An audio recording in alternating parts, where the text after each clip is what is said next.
Welcome back to the Cottage Chronicles. I'm your host, Neil Colicchio, founder of New Dawn Tackle Company, and I'm thrilled to have you all here as I celebrate this milestone. New Dawn Tackle Company has officially been up and running for 6 months. I got my DBA on February 5th, just a week before my 34th birthday, and it's been an incredible journey since then. I couldn't have done it without all your support, so thanks for joining me. And thanks for tuning into the show. The theme of this episode is going to revolve around gratitude. I'm grateful for the friends and family who've encouraged me, asked me what I'm up to, and to those who've simply dropped a comment or a like now and then.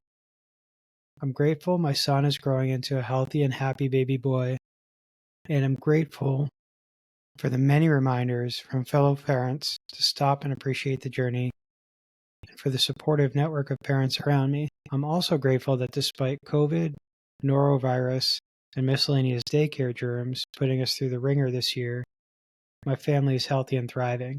I'd like to start this episode with a topic I've been thinking about a lot lately. I grew up with the birth of social media and the smartphone. It's hard to remember a time when I didn't have 24/7 access to the best and most curated versions of people's lives. While I'm not entirely convinced that social media is the only reason that people become jaded, burned out, or apathetic, I think it's an easy trap to fall into. Over the past couple of months, work has kept me really busy. I've swapped most of the fishing tales for how-to posts on the blog and top 5 episodes on the podcast. I've continued to fish all along, but I haven't written any new long-form content. I just posted pictures to Facebook and Instagram each time I went out. Fortunately for me, most of my trips were successful. The number of skunks grew smaller, and the size and quantity of bass grew more significant. I started the season with skunk after skunk before I really committed to scouting new locations and testing out additional lure colors. I landed my PB yellow perch and a few good pickerel during a phenomenal pre-spawn bass season. I also dropped a few beautiful fish, including a crappie that I'd been longing to catch. Last month, I redeemed myself with a monster crappie, and I fished some new sections of river which began to deliver bites on every trip. I started experimenting with Ned rigs, and I even started choosing those over spoons and inline spinners. I reached outside my comfort zone, fished unfamiliar spots and techniques, and made a mental catalog of each bite. Much of my spring and early summer fishing felt like I was living this curated social media version of reality. Things were going so perfectly that it took a remarkably average trip with my friend Mike to bring me back to reality. Mike is a college buddy of mine, and one of the people close to my age who's considering getting into fishing as an adult. We went fishing once a few years ago, but he's been taking more interest in my fishing adventures since I started New Dawn Tackle Company. After a lot of texting back and forth, some of which inspired my beginner guides, we made a plan to grab lunch, test out some gear, and see what Mike might enjoy most in his first rod and reel. We started with a quick lunch at Five Guys, which has been sort of a tradition of ours every time we met up since the college days.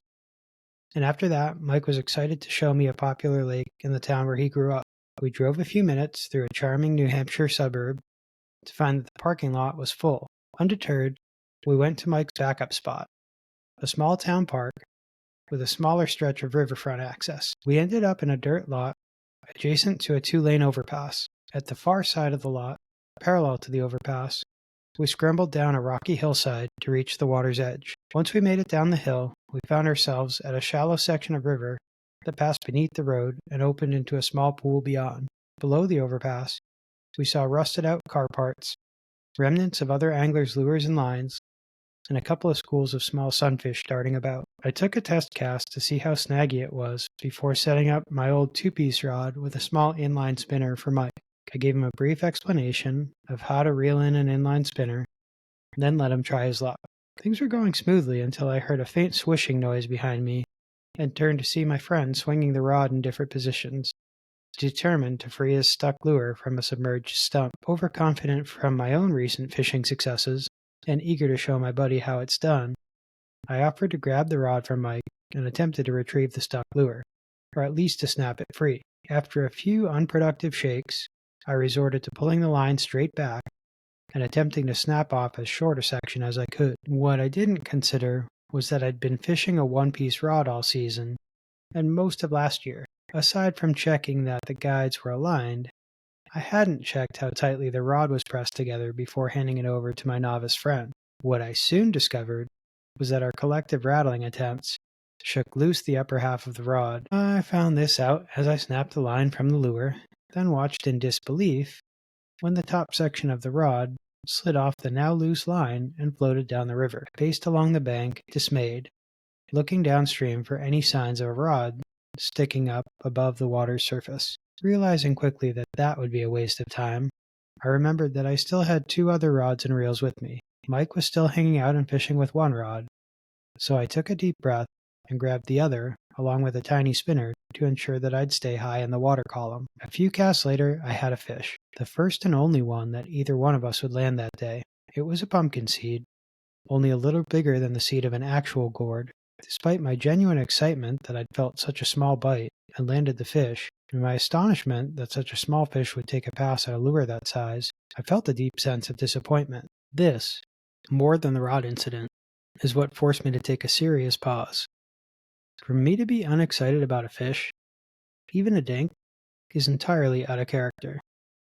The fact that I felt anything other than elation at catching a fish, especially something novel, like my PB, the smallest fish ever, was a huge red flag. I paced around for another minute, looked up and down the river for another access point, and then watched Mike fish for a bit. I saw that he hadn't caught anything, so I swapped rods with him again to give him the setup that had just caught the pumpkin seed. Right away, he commented on the different experience retrieving this spinner versus the larger one that I tied onto the rod he was using. I took the other intact rod, walked back to my pumpkin seed spot, and made another cast upstream. I think at this point I was using my new ultralight rod.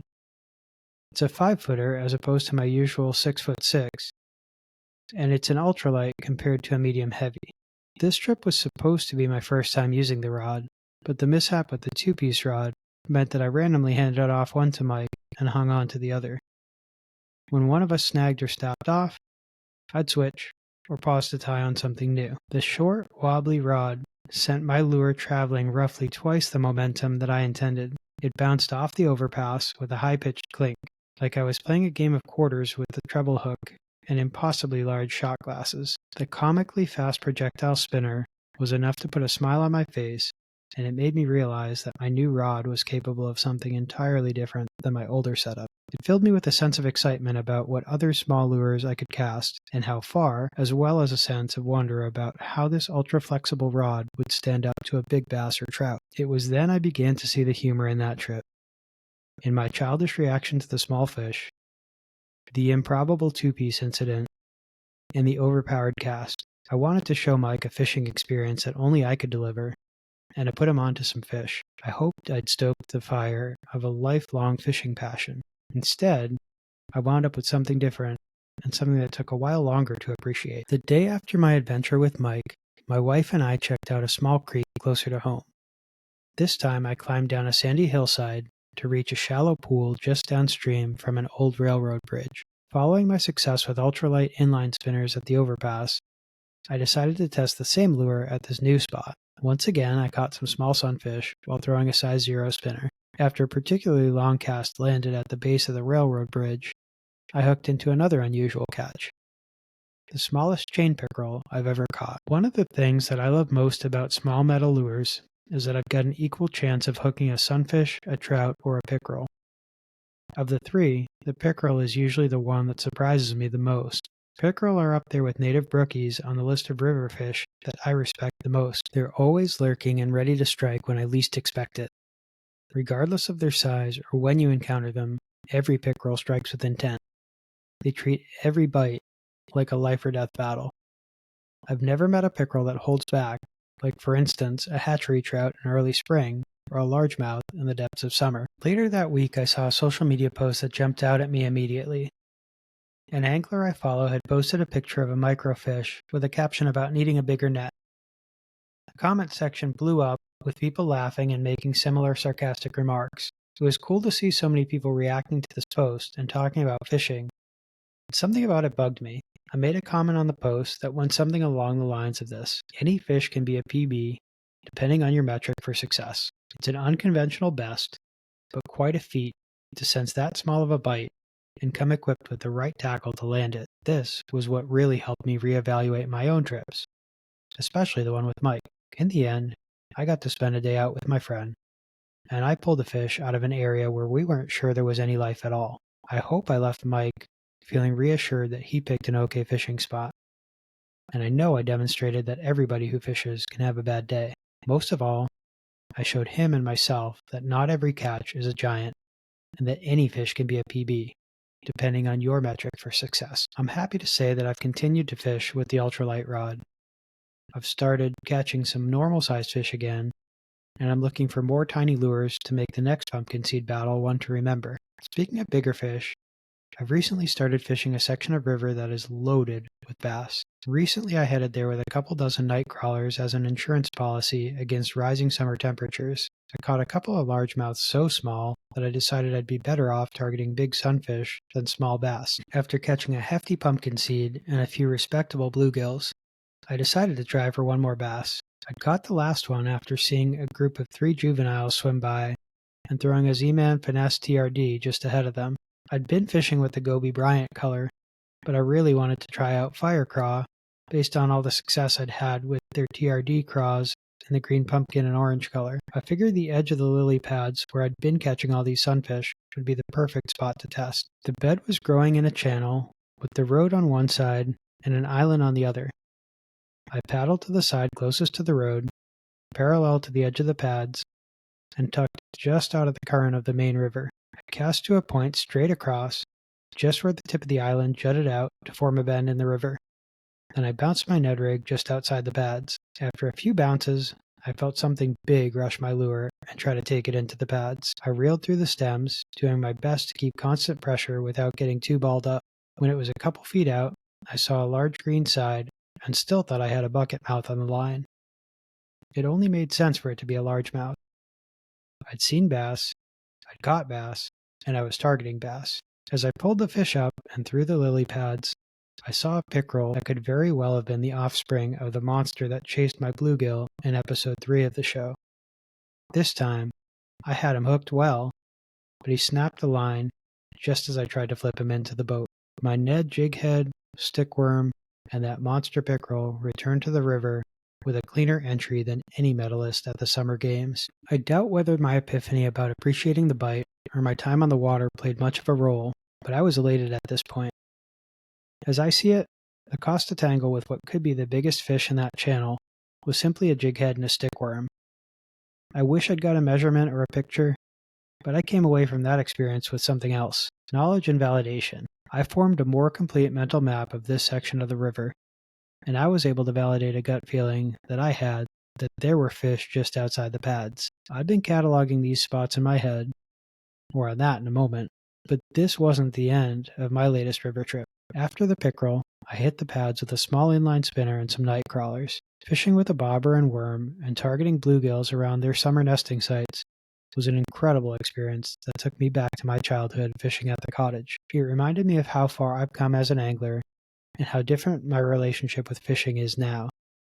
It was intentional, but I wasn't expecting to enjoy it as much as I did. With respect to my growth as an angler and the spots I've been exploring, I've been fishing the same geographic radius this year that I'd been for the past 3 or 4 seasons. Starting last summer, I made it my mission to explore the river in all seasons and all weather. To whatever extent possible, I've tried to fish as many of my usual spots in as many seasons as I can. In the meantime, I've fished further along the banks, deeper into coves and channels, and covered more areas than ever before. This has led me to bigger bites, more reliable spots, and some truly epic misses. Those almosts that I talked about in episode 3 continue to pile up, so I'm studying each one and committing as many details to memory as I can.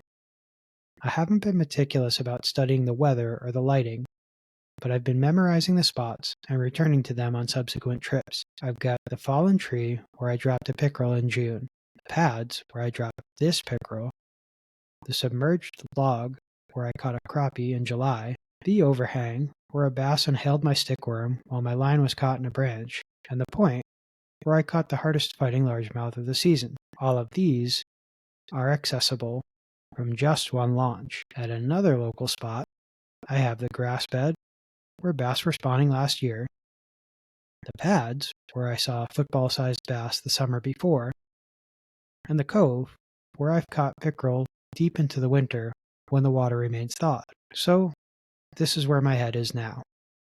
I'm planning to do more exploring when the water cools a bit and the fish are covering larger areas. I also want to try some different spots during the fall trout season, as spring trout were a bust this year.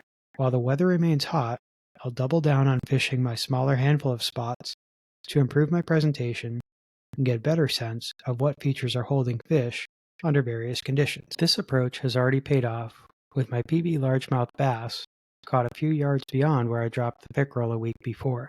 I'd been fishing the lily pads again, throwing a Ned-rigged stickworm, the same color that caught the pickerel's attention last time, when I decided to paddle slightly further into the cove. As I drifted past the deepest water, I approached a couple of fallen trees that spanned the river, one from the road and one from the island. Sun-baked and ready to ditch the cove for the current, I took a long cast over both trees and landed deep in a mix of pickerel grass and lily pads. I popped the Ned rig a couple times before it snagged on something that felt like a stump. As I looked down to locate and dislodge my hook, a fish rose an inch below the surface and doubled back to the submerged tree. I could tell it was a giant, and it looked too round to be a pickerel.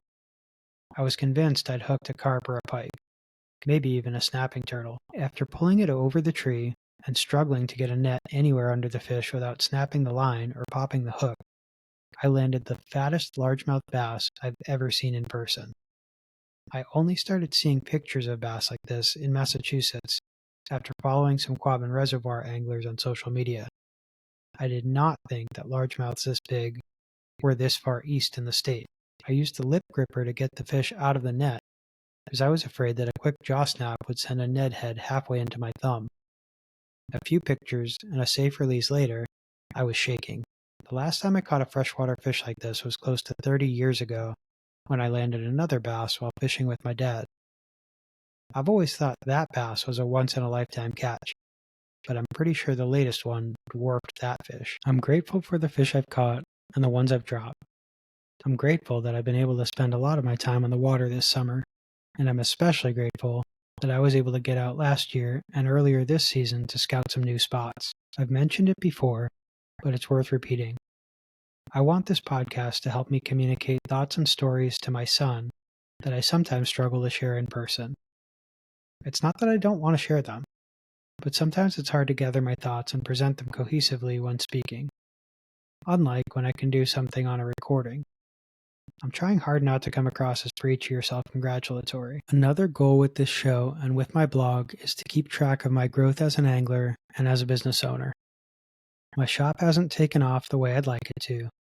I'm not remarkably talented at producing engaging or meme-worthy content. Getting out on the water and catching fish with the products that I'm selling and the techniques that I'm writing about have reassured me that I'm getting better at this, or at least that I'm moving in the right direction. I'm convinced that I'll find the voice of my brand and that I'll find the community that wants me to be part of their fishing journey, people who want to be part of my journey as well. What I've struggled with is a relatively limited vocabulary around lures, techniques, and technical fishing.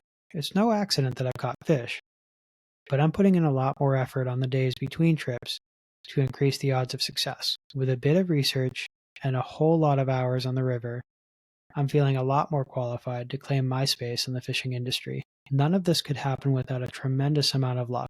I believe that a lot of my fishing successes this season can be attributed to trial and error, but I've been fortunate to have family who are willing to babysit, as well as family and friends who are patient enough to join me for one more cast. Thank you all for being a part of this journey with me. Here's to many more adventures, memories, and of course, great fishing trips ahead. If you liked this episode, leave a review on Spotify. It really helps me to produce a better show when I know what's resonating with my listeners and what has missed the mark. If you've got ideas for a future episode, or if you'd like to keep up with my latest fishing trips and behind-the-scenes content, follow me on Instagram and Facebook. Lastly, If you're looking for freshwater fishing tackle and tips, check out my website at newdawntackleco.shop. Until next time, tight lines and happy fishing.